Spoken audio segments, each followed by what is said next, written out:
주간의 이슈를 정리하는 뉴스 키워드입니다. 5월 둘째 주 누리꾼들이 주목한 키워드는 뭘까요? 선생님, 듣고 싶은 말, 그리고 감사합니다. 스승의 날 교사들은 선생님 감사합니다라는 말을 가장 듣고 싶어 했고, 제자들에게 해주고 싶은 말은 널 믿는다, 넌 할 수 있어 였습니다. 교사는 공직자 행동 강령에 따라 금품이나 선물을 받아서는 안 되는데요. 하지만 일부 학부모들은 내 자식만 빈손이면 어쩌나 하는 걱정에 향초나 쿠키, 모바일 쿠폰 등을 선물하곤 합니다. 교사들은 이 같은 작은 성의를 마음 상하지 않게 어떻게 하면 잘 돌려줄지가 더 고민이라면서 이 때문에 스승의 날을 되려 외면하고 싶다고도 말합니다. 스승의 날은 지난 1958년 청소년 적십자회가 퇴직한 교사들을 위로 방문한 날부터 시작됐는데요. 하지만 하늘 같은 스승의 은혜에 대한 감사와 존경을 표시하는 방법이 선물과 촌지 문화로 변색해 한때 폐지됐다가 1982년부터 다시 기념해오고 있습니다. 교사들 절반 이상은 다시 태어나도 교사가 되겠다고 답해 교직을 천직으로 여기는 선생님들이 여전히 많았는데요. 하지만 힘든 순간도 많습니다. 지난 5년간 교육부에 보고된 교권 침해 사례는 2만 4천여 건에 이르고 하루 평균 13건의 교권 침해 사건이 발생하는 게 바로 우리 교단의 현실입니다. 학생이 교사에게 폭언과 욕설을 하거나 노골적으로 수업 진행을 방해하고 성희롱까지 하는 경우도 있고요. 학부모가 찾아와 손찌검을 일삼기도 합니다. 하지만 교사들은 참고 넘어가는 경우가 더 많다고 하는데요. 스승의 날을 맞아 하루라도 스승의 가르침과 감사함에 대해 되새겨보는 시간이 됐으면 좋겠습니다.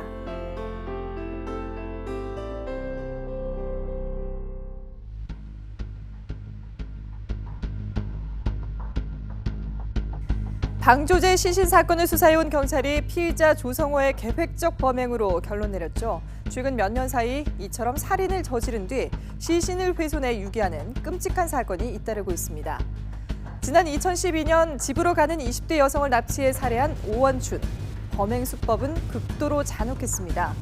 시신을 수백 조각으로 훼손해 집안에 보관하는 엽기적인 행각까지 벌였죠. 2014년 동거녀를 숨지게 한 뒤 토막낸 시신을 수원 팔달산 인근에 버린 박춘풍 사건에 이어 지난해 아내를 살해해 시화호 갈대밭에 시신을 버렸다가 붙잡힌 김하일과 경기도 화성의 육절기 토막살인까지 잔혹함은 충격 그 자체입니다. 범죄자들이 이렇게 시신을 훼손하는 이유는 뭘까요? 일단 살인 후 범행 발각이 두려워 눈앞에 있는 시신을 빨리 없애려고 하는 심리 때문이라고 하는데요. 특히 TV나 영화를 통해 과학 수사에 대해 많이 알게 되면서 범행을 은폐하려는 욕구가 강해져 시신을 훼손한다는 겁니다.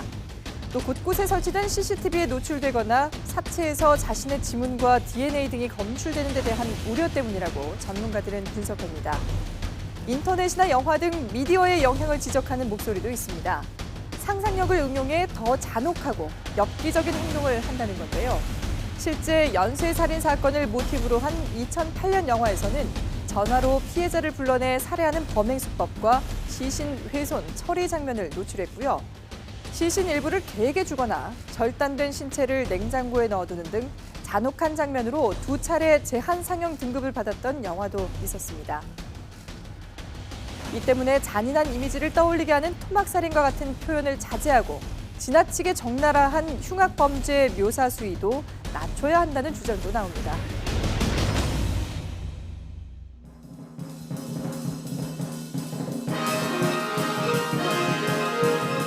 세계 3대 영화제 중 하나인 프랑스 칸 영화제가 개막했습니다. 우리나라 작품도 5편이 초청돼 관심이 높은데요. 특히 박찬욱 감독은 영화 아가씨로 3번째 칸 수상에 도전합니다.